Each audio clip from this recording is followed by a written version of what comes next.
An official good afternoon to everyone. This is the February lunch with the State Library. I do love these sessions. I also feel a small amount of guilt for taking away your lunch hour. So I hope that you can eat something yummy while we learn about OCLC today. And then at least here in Des Moines, I think it is north of 60 degrees. So I'm very much hoping that after you learn with us today, you get a chance to go out for a walk, enjoy something fun for a while before the day sucks you back into whatever craziness it has in store for you. So my name is Sam Bowers. I'm the consultant for continuing education at the State Library of Iowa. You probably know who I am. Amy Rollinger, I'm sorry, I should have confirmed how to say that. Rollinger is also on staff with me here at the State Library. She can usually be found in the Law Library, the fanciest of fancy Iowa libraries, across the street from me in the Capitol building. And she's on our reference team, but also works with Suzanne, who is our representative today from OCLC. So Suzanne, I will turn it over to you. I'm not seeing those slides yet. Oh, you're not? I thought I was no, sharing. Oh, just not quite. give me a moment. My Sure. apologies. No, we should be fine. But I'm going to turn it over to Amy here now to introduce Suzanne and OCLC just a little bit. And then Suzanne will take it from there. So thank you everyone for joining us today. And we look forward to learning more. As the alarms go off in the Capitol building, can you still hear me? I was hearing you fine, but now I've lost your audio just a little bit. Can you hear me now? I'm getting feedback from somebody. Okay. Yep, I'm hearing the speakers. Do not use the elevator. Oh, you have a fire alarm. Yes, we do. Do not use the elevator. Walk to the nearest stairway. I think I should be okay. Are you safe?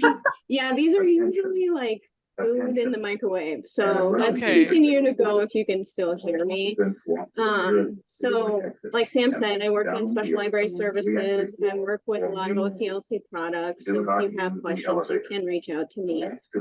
But Suzanne is our regional account manager from OCLC, and she helps us make sure we have products that we can deliver to public libraries across the state and make sure that they're working effectively. So with that, I'll keep it brief since I've got chaos going on. And go ahead, Suzanne. Do not use the elevator. Thank you, Amy, and thank you, Sam. And I assume, let me know, but you should be able to see the first, my first slide. So if you don't, please let me know. Okay, you do. Slides are looking good here now. Perfect. Okay. Well, thank you, Amy and Sam. For inviting me to your lunch with the with the Iowa State Library, or the State Library of Iowa, I should say. So I am Suzanne Butte. I am your, as Amy said, I am your account representative for all things OCLC, and I am really pleased to be able to talk to you today about the FirstSearch WorldCat Discovery subscription, as well as I'm going to give you an update for those of you that use CatExpress, give you an update on what's going on with CatExpress. I do encourage questions. I know we're kind of tight with time with the 30 minutes, but please chat them, put them in your chat. We will try to get to them at the end. If we can't, we'll make sure we address them via email, because I think with the recording, we were going to include the PowerPoint and perhaps answers to the questions. We'll see how we plan to do that specifically. So let me get started here. So what I'm going to cover with all of you today is talk about, really the foundation of the services is WorldCat. So with the subscription, the FirstSearch WorldCat Discovery subscription, I'm going to talk about the actual user interfaces with FirstSearch, WorldCat Discovery, talk about the notion of visibility, the visibility of your collections that comes with the subscription. And then you do get access to what we call the WorldCat Search API for those of you that may want to integrate WorldCat into your other services. And I'm going to leave you with some support materials, places to go for training and whatnot. And then I'm going to talk a bit about CatExpress. And I do, before I continue on, I didn't say much about myself, but I do want to say I am, when you were saying the weather, I live in Columbus, Ohio. I work out of the OCLC offices. I'm home today, though. But we're expecting 60-degree temps as well. So I think all of us are looking forward to a little bit of a springtime before we probably go back to winter here. So with that said, just with this slide, this is a reminder for those of you, I mean, with that those of you that have been associated with OCLC and WorldCat for a number of years, you know, this database does continue to grow.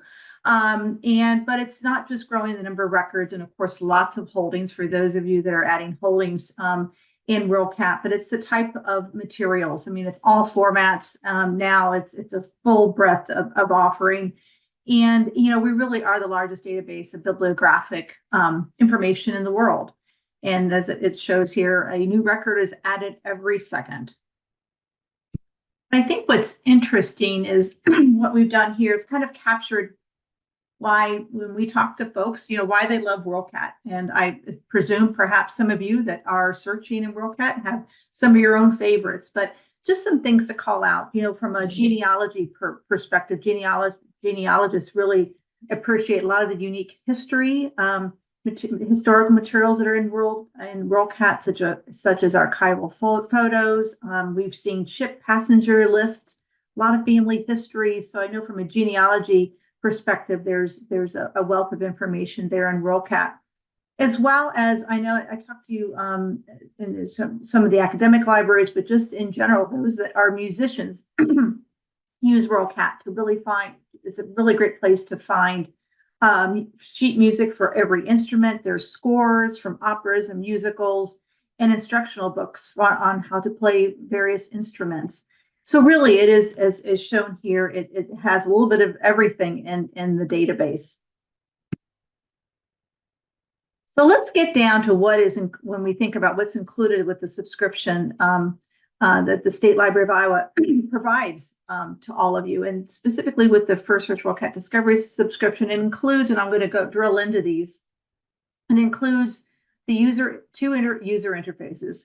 FirstSearch, as many of you may be familiar with, it's been around for a very long time, but it does have, as I'll talk about, it is that as we say here, that precision searching and really meant for some of the heavier researchers and librarians.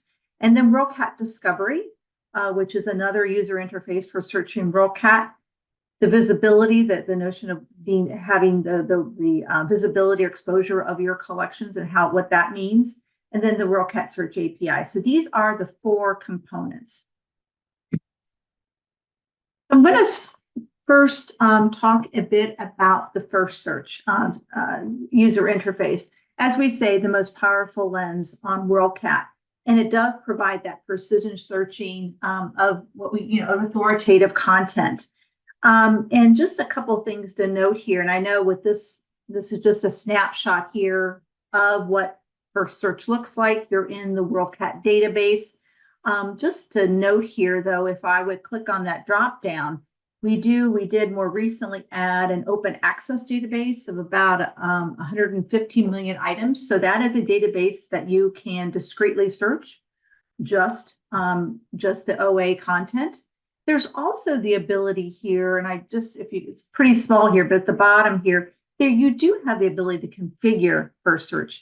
So you may say, hey, I want to have the ability to limit to a group of libraries, and I just want to see the holdings of a particular group of libraries. You can do that. In this instance, I've created, just for demonstration purposes, because I had presented to the Illinois libraries, just create a list of Illinois libraries and then just said, hey, I'm only interested in looking at Addison Public Library as an example. So there are some ways to configure FirstSearch.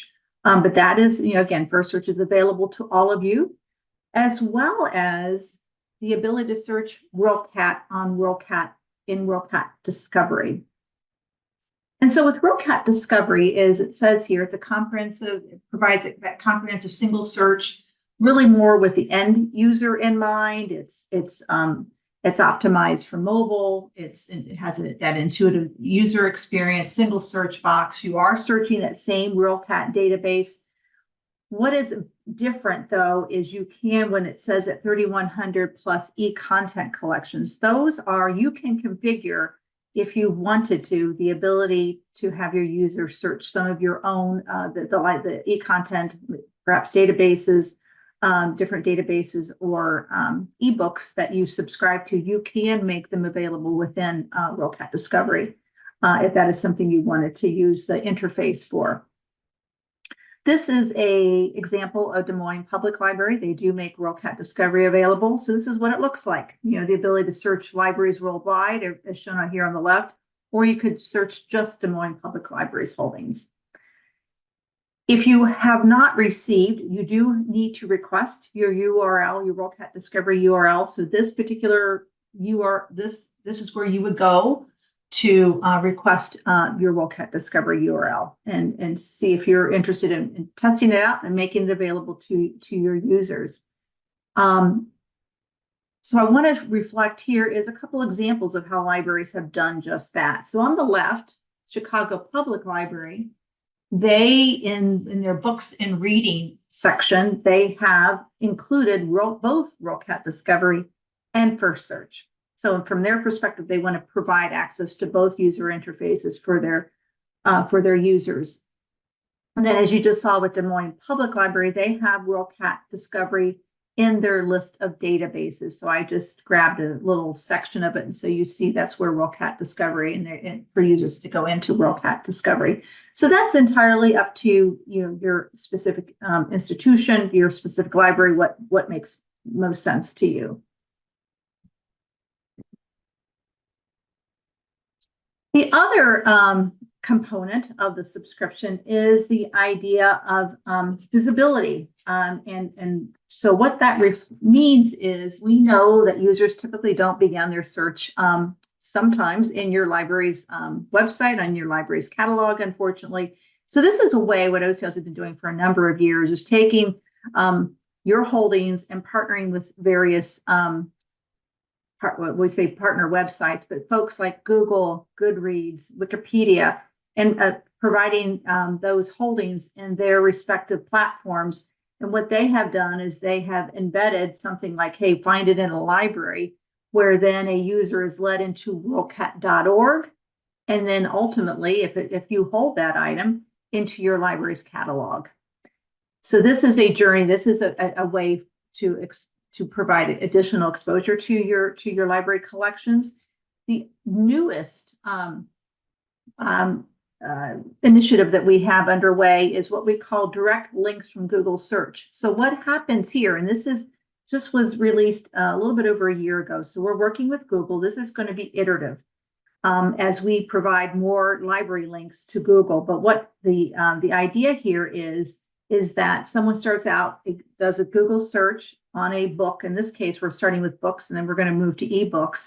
And in the knowledge panel on the right-hand side, there is the ability to link directly. It bypasses WorldCat.org, and it takes the user directly into the library's website. So I'll talk about that more in just a moment.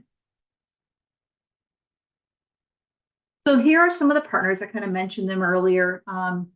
But Family Search is one, but there's a good number of them that we work with. But there are some folks that are just organically decide, hey, I want libraries to be on our website. And one I always think of is the NPR Books We Love. If you've ever been out there, they have several fulfillment options. You could buy a book, but they also provide the opportunity to click libraries and be led into WorldCat.org.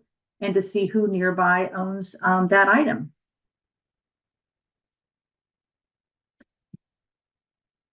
And speaking of WorldCat.org, I want to use this time also to let you know we did, perhaps if you do search in WorldCat.org, you've seen that we did introduce about a year or so ago a new, I would say redesigned website. We had not touched it in a very long time. So some of the things I want to point out with the new redesign, it is mobile friendly and has provides a full accessible experience. The old user interface did not. Things you kind of would expect, we now have. There's ways to connect people to your library and some tools to help you promote your collections and different ways to engage. And I think what's interesting is you can select kind of like let's say from your own personal, as you search WorldCat.org, you have certain libraries you just want to prioritize in your search, in your searching. Or you can say, I want to create a list. I have a list of materials that I want to maintain and perhaps share with others. And then we also, OCLC creates these topics, as you see here with cooking, jazz. I think most recently we have one for genealogy, Martin Luther King Jr., cycling. So these are topics that people can browse through and click onto and actually click into material. We did introduce as well, for those who would be interested, a WorldCat app. It's called WorldCat Find. So if you want to have WorldCat as an app on your phone, you just go and search for WorldCat Find and you'll have access to all of WorldCat.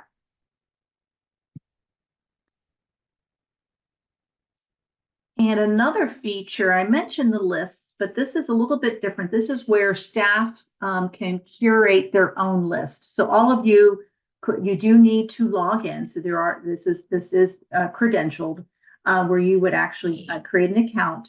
And in this example here, we're in WorldCat.org. This is just using Crown College as an example. We are pulling, and what it does, we pull information about your library out of what we call the WorldCat registry, like, you know, your location, link to your catalog, sometimes your hours. But what I'm highlighting here are these lists. So you can create these lists that you can make available to your users. That's all part of WorldCat.org. Now I'm going to jump back to the visibility, and actually, I know this looks confusing, so let me walk through this with you without me going live. It's a little difficult sometimes to get this all on a slide. But what we're referring to here is this direct links to a library's catalog from Google search results. So on the left here, done a search on Picture Perfect Autumn, and you get a set of results. And then the right-hand side of the screen would be what we call kind of the knowledge panel. And what I've pulled out here is what's displaying now are ways to obviously purchase the book, but there's a way to, what Google is doing is the ability to borrow from a library, and it's all geolocated. So depending on where you're logging in from, and I'm in Columbus, Ohio, so Upper Arlington Public Library happens to be one of my local libraries. When I click that borrow button, it takes me directly into Upper Arlington Public Library's website and into the actual title and into the actual item record. That is, Google is very specific, and we do a lot of testing. We do testing and they do testing. When we send them links, they have to work 95% of the time, meaning that during this, if we click borrow and if we landed on the front door of your catalog, that would not be, that would hinder this experience. And you wouldn't be qualified as an institution if you didn't have that 95% success rate. So what that all means is there are a couple things to be mindful of to make this experience optimized. And this has to do with, for those of you that are cataloging and have holdings in WorldCat, it's about making sure those holdings are up to date. So we do, with your cataloging subscription, provide the opportunity to do just that, and what we call with a streamlined holdings update. So this is where we go in and basically we update your holdings. And this is all part of your subscription. And if any of you are interested in talking to OCLC, a metadata librarian, about a potential project, here is a URL, and it will send you to a page to request information and a discussion about potentially doing a streamlined holdings update. There is also, I mentioned earlier, the idea of what we call the WorldCat registry. So if you would just go, in the WorldCat registry, this is where we keep a profile about stuff about your library in terms of location, as I just mentioned earlier. So it's important we have that information, as well as making sure you're confirming your library's location on Google Maps. And here's a URL here. And then also just being mindful that if you are interested in creating lists, you do have to create a staff account in WorldCat.org. But all of this will help when someone is out, let's say, in whether it's WorldCat, like I said, whether direct from Google or in WorldCat.org and being led into your library's catalog. And then the fourth component of the subscription is, I just want to make reference, is the WorldCat Search API. So that is available to you for some folks that want to, where I see it most commonly used is integrating WorldCat into, let's say, your discovery solution. And I see it prominently used more by academic institutions that sometimes have the wherewithal to use the API to integrate WorldCat and the bib information into their discovery solution. But that is part of your subscription. And then finally, I want to leave you with some support materials. We have a breadth of instructional, live recording or live sessions, recorded sessions, a lot of documentation. This is the URL to go to get access to both FirstSearch and WorldCat Discovery information. We have something called the Community Center. This has been around for a bit, and this is something where you do have to be credentialed to get in, but it's a great place to see. We have office hours. We have, this is where all our release notes are. This is where people go to send through enhancement requests, etc. So if you're interested in that type of collaboration and those kind of updates, please visit the Community Center. It's just not for it's really only, I think, for all the OCLC services has a center. And then, of course, please contact support if you have any questions. Like, let's say, hey, I want to get back to using FirstSearch, but I don't know my credentials. Please contact support. They'll get those for you. And then I want to take a couple minutes here and talk about CatExpress for those of you that are using CatExpress. So this is just a reminder of the benefits of what CatExpress. It's a copy cataloging service. It's been around for a number of years. And it really, as it says here, enables you to get materials in your catalog faster with providing you also WorldCat mark records. And it's really, as I say, it provides access to WorldCat for your copy cataloging efforts. And with so many holdings and records in WorldCat, generally the success rate is pretty high. And I don't know, for those of you that are users, perhaps you would attest to this, but usually you're going to find a record in WorldCat for your copy cataloging activity. You also can, if you're interested, you can configure to get an updated mark or updated record whenever there is a change that you specify. If a certain field changes and you're like, hey, if the subject, there's a new subject heading or something that you think is important, you can set that up, configure it, and you will automatically get an updated OCLC record. But I will also want to use this opportunity, and I presume if you are using CatExpress, I think we even included in the interface now, we've been talking about a bit for quite a bit of time here, is that we are going to retire the actual user interface of CatExpress. Not that we call it connection browser, but that's really what the user interface has been for so many years. It has not been updated. We are retiring that on April 30th. And what we're doing is transitioning libraries to move to what we call World Share Record Manager. And this is a web-based platform. It's modern. I would say anybody I've talked to, it's a much more intuitive interface, one that you would expect in a more recent design. And it does include some additional functionality. It includes everything you have with CatExpress, but it will include the ability, there's more label formats, there's the ability to create custom labels, there's more export options, and there's more languages. If you happen to be working with quite a few different, or if you're working with non-English, you're going to have access to that, which you didn't have in WorldCat or in CatExpress. And we have created quite a lot of resources to help with your transition. And those, let me see here. Yeah, jumped the gun here, but how we can support you, we have created what is noted here, links to live training. We have office hours, videos. We have, which is nice, what we call it, as you see, our comparison chart. So it shows actions in CatExpress and Record Manager, so you know exactly where you stand. And login and credential assistance. So information can be found at this URL here. all the things that I just noted are all found on this particular website. So I have run through a lot of information, and I presume there are some questions. So it looks like we have about 4 minutes, if I'm not mistaken. We did Sam? get a couple questions, and I will jump in here. Amy messaged to say that she was going to step away because she was starting to see fire trucks. Oh, she's back. I'm back. Good. I'm back. Yeah. Okay. Shortly after that, everybody started coming back in the building, so it must have been clear. So we're good. Well, Amy, do you want to take us through those? I've seen 2 questions in the chat. Do you want to take us through those in our last few minutes together here? I will read this first one that I see on the screen. When CatExpress, and I imagine they mean user interface, is discontinued, is the DOI service discontinuing as well? Oh, absolutely not. No, this has nothing to do with it. Yeah, the DOI decimal classification, the web DOI, if you're using web DOI, we continue to strongly support that and provide that. So.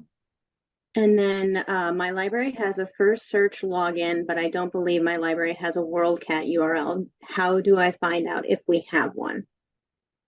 The best case here is let me go back here, is just go out to, I had mentioned, again, you'll get the deck here in a moment, but I'm just going back in my slides to go back to that URL. I think it was on here. Just bear with me, and just request it to be sent to you right here. OC.LC Discovery, the Discovery URL. Go there. It will ask for some information, and the WorldCat Discovery URL will then be sent over to you. I don't see any additional ones unless a new one came in. I have a question. No, I haven't seen any new ones either. But if I wanted to, Amy, sign my library up for any of these things from OCLC, it's a free service that the state library provides. There are ways I can be taking advantage of it. Who should I get in touch with? So for FirstSearch, you should probably contact them directly. They have a contact form where they'll ask you for your institution name, and they can verify whether or not you already have a code. Maybe you have one, but you just haven't been active in there for a while. And then if you're not in there, they will add you, and then you will get added to the state library subscription list. We have a very long subscription list for FirstSearch. So if you're not in it, you probably are already one of the users. You just may not be using it. And then for CatExpress, you can reach out to me directly.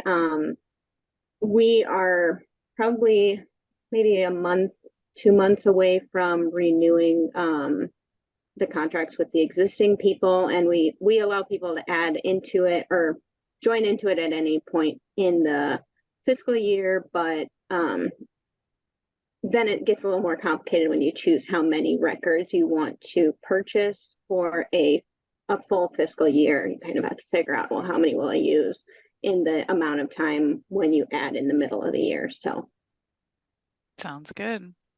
I just put your email in the chat there. In our last little minute here, Suzanne, can you explain just a little bit what that DOI service is? We had that question come through. Yeah, I mean, for those of you that are classifying using the DOI decimal classification, we had for years, in which we are not doing anymore. We provided print books, and that, but what has replaced that for the most part is what our online web DOI solution for getting access to the DDC. So it is a subscription-based service, and perhaps some of you with us today are subscribing to web DOI. And if there's interest in receiving information, I can certainly share that with you, both Amy and Sam, and you can pass it on.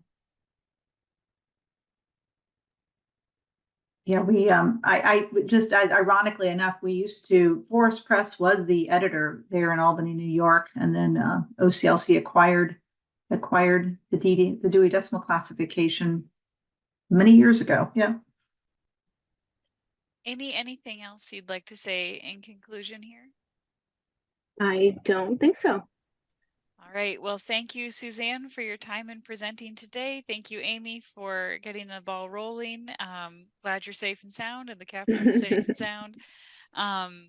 Thanks to everyone for attending today. We'll take who attended today, and we'll mark attendance off in Iowa Learns.